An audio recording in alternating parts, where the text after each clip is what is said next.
Jokowi Dodo tidak bisa menjadi presiden tanpa dukungan para pengembang. Pengembang. Oh iya, omongan Ahok jelas. Apa kalimat Aguan? Apa kalimat Aguan? Kami harus menyelamatkan muka presiden. Hei, ayo, ayo kita bilang.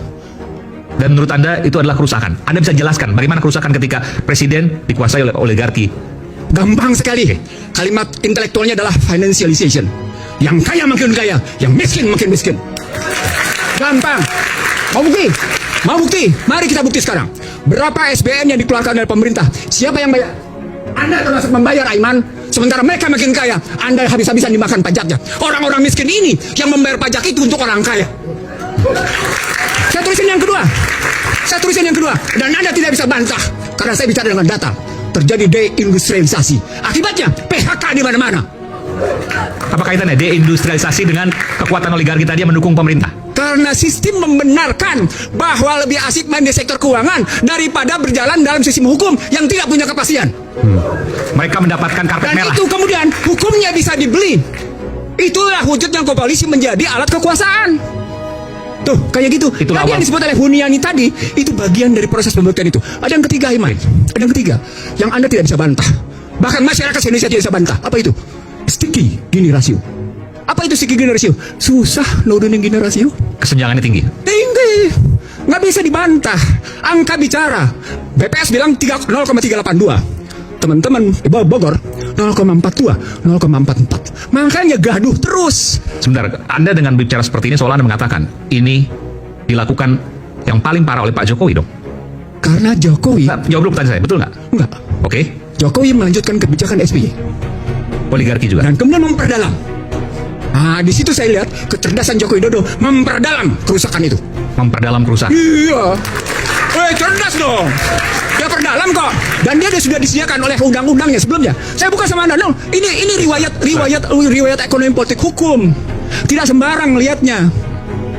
2507. Mungkin bisa Bung Ihsan, mungkin bisa memperdalam itu dalam bentuk apa memperdalamnya? Memperdalam kerusakan. Kerusakan itu, karena ini kan juga ada tendensius untuk itu. Gitu. Ya, saya setuju. Saya akan buktikan sama Anda. Oke. Saya protes di Mahkamah Konstitusi Undang-Undang 2507 karena menempatkan azas non-diskriminasi, karena memberikan hak atas tanah 90 tahun, karena menyamakan posisi repatriasi, bebas menarik keuntungan kapan saja, karena itu dihapus istilah PMDN. Oke, dampak dari sana, salah satu penilaian yang muncul dari Bank Dunia, Indonesia telah mengalami kebebasan di berbagai sektor dengan sangat memuaskan. Artinya Indonesia sudah sangat liberal. Apa dampaknya?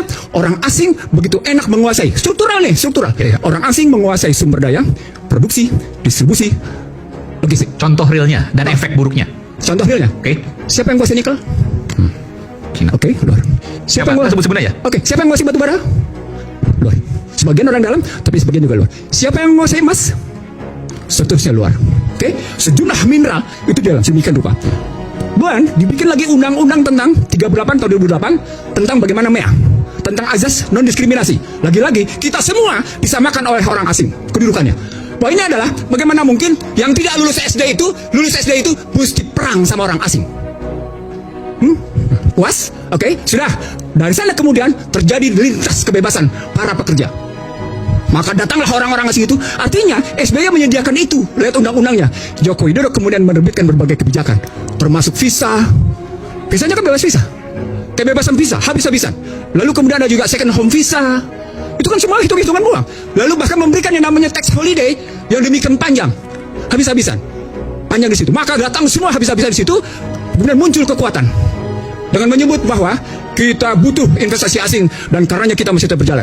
Dalam konstruksi ekonomi politik, ketika ada presiden dan tim yang ngebangun seperti itu, maka dampaknya adalah negeri ini menyediakan diri untuk diinvasi.